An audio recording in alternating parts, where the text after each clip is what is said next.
Hi, I'm Louis Gomes and I'm the Fire Hall Chef. Each and every week I'll be coming to you from a new city or town, profiling that city and town and the fire department that serves their community.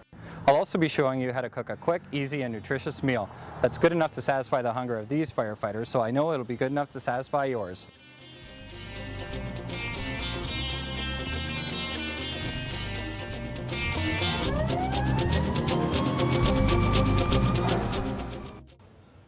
Hi, we're here at the Kitchener Fire Department on Huron Road, station number 7, and we're here with Assistant Platoon Chief Carlin Riley, and he's going to fire up the kitchen for us. Carlin, what are you going to cook for us today? Well, Lou, we have some beef tenderloin, nice big hunk of beef, and a dish I call zesty carrots, and as well we have Palms Anna, but the firefighter version of that would be potatoes. Great. Sounds awesome. And we're going to start with the beef? We are going to start with the beef. All right, let's get going. Okay, so with the beef tenderloin, because the boys like to eat huge meals here, I bought a whole beef tenderloin. One of the things we have to do to ensure it's cooked really nicely is to bring it up to room temperature, so just leave it out. As well with the beef tenderloin, they don't come quite trimmed as well as we'd like them. So we're going to remove the what's called the silver skin or the membrane and any fat that's on the meat itself. All right. Okay, so I'm going to go ahead and do that. Okay. And we've got 4 guys on staff today? We do, yes, You 4 think guys. This is going to be enough for them? I'm pretty much, I think so. All right. We do like to eat big meals here in the fire service, as you are well aware. So I'll get right in there and get that nasty fat off. Okay. One thing with the beef tenderloin is it is a very nice choice cut of meat, but it does tend to become, or it is, I guess, flavorless. We do remove a lot of the fat from the cut of meat, so that, you know, in beef, fat is flavored. So we're going to go and we're going to rub it a little bit today with a mixture of some herbs that I brought, and just spice it up a little bit. Don't be too worried about cutting into the meat. There's lots of meat on these tenderloins. We got to get that membrane off though. Right. Nice sharp knife helps. Fire hall knives aren't typically sharp, so I brought mine from home today as well.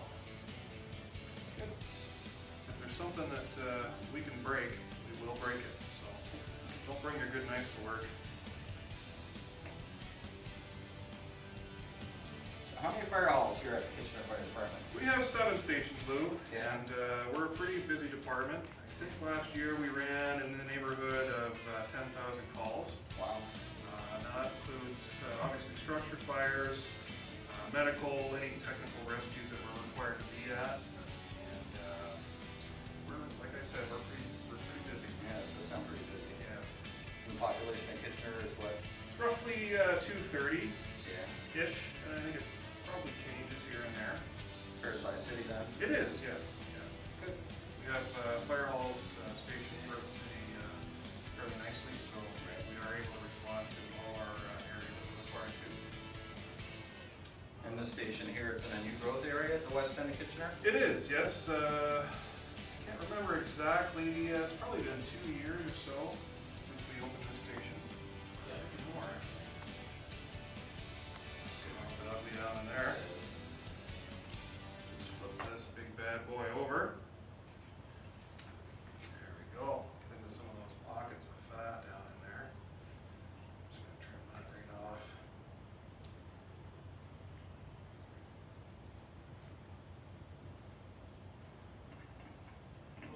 I don't know if you want the guys seeing you do all this work before they eat it. That's why they're in the other room. I think they had some training to attend to this morning, so while they're doing that, their daily truck checks and radio checks, I'm going to make this big hunk of meat look pretty for them, hopefully. Good. As you can see, I am trimming a lot of the fat off, and I mentioned before that is flavor. But with the tenderloin, you really want to get that fat off, make it a nice lean cut. So I guess in turn, you really could say that this is healthy food.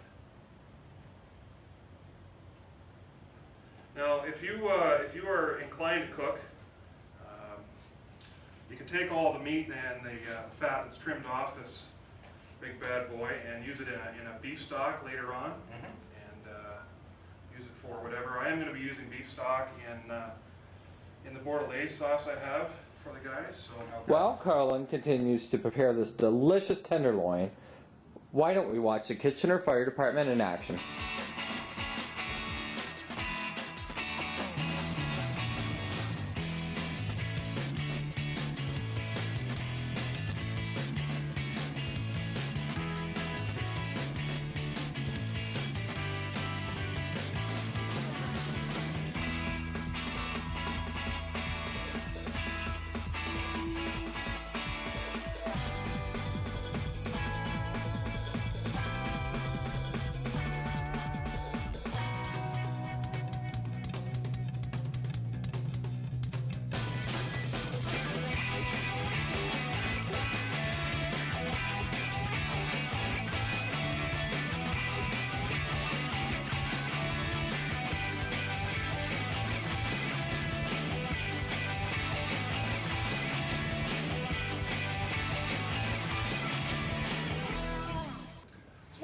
here is, like Lou mentioned, I have a little bit of salt, some rosemary, thyme, some sage, and some garlic powder.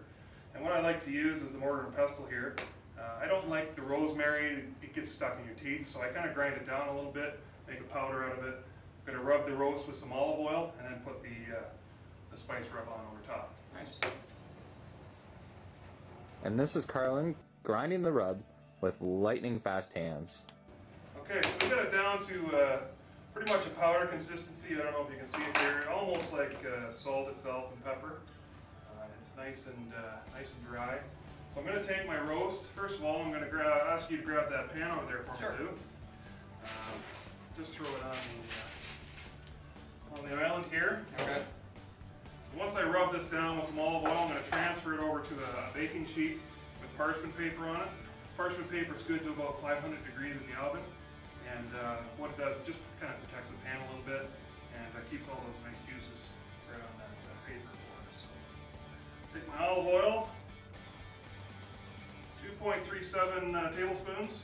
I like the way you measure. Yeah. So just rub that big bad boy down here.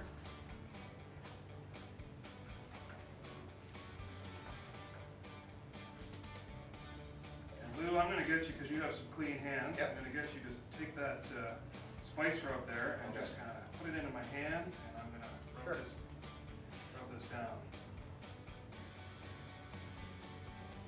Good. So just try and evenly distribute the spice rub all over the roast. Wow, this smells delicious already. Get hungry. A little more, please. Now this particular spice rub with the thyme and the rosemary, it works really well with garlic on beef. I used it, actually roasted a chicken last night and used this same rub just to try and test it out a little bit. And Did it work well? oh, it was beautiful. I think it probably worked well on lamb as well. Absolutely. Rosemary is one of those kind of funny spices. Some people love it, some people hate it. I love it as long as it's not sticking in my teeth, so that's why I kind of grind it up. Now you are going to get little pools of spice and olive oil in here. Don't worry about that. Flavor is just kind of to help the tenderloin along. Is that going to put a bit of a crust on it too? I'm hoping so. Yeah.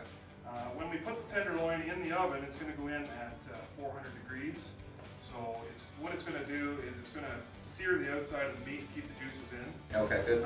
One of the reasons why I mentioned that you want it to be nice and room temperature, one of the reasons, Lou, is to keep it from shocking the meat in the oven. Right. We go from a cold fridge or a cold atmosphere to a really hot atmosphere, it's going to shock the meat a little bit, and we don't want to do that. While Carlin puts on this awesome rub onto this great looking tenderloin, let's check out Rob Frosch, who will show us how to work off these calories with our Fitness Minute. Hi everyone, welcome to the Fitness Minute. I'm Firefighter Rob Frosch, and today I'm going to show you a couple of exercises that are great for your core, which is from here to here on your body. The first exercise is called oblique push-ups. So you want to get down into plank position, keep your back flat, not low, and you want to do a push-up and bring your knee to your elbow, like this. and this is about a 1-minute exercise. And keeping your core tight throughout the entire exercise. And as I say, you want to do this for about a minute. So you come up, and that is called oblique push-ups. Another great exercise for your obliques is called wood chopper. You want to grab a light weight. Either anything can do, anything can be used for weight. You don't have to have weights. And you want to reach high up over your head, behind your back, and reach down behind your foot. So reach high and bring it back down, keeping your core tight at all times. You want to do approximately 10 reps for this side and do 10 reps for the other side as well. Okay, so then you want to switch over to the other side. Like so. Keeping your core tight, as I said before. I'm Firefighter Rob Frosch, and that is the Fitness Minute.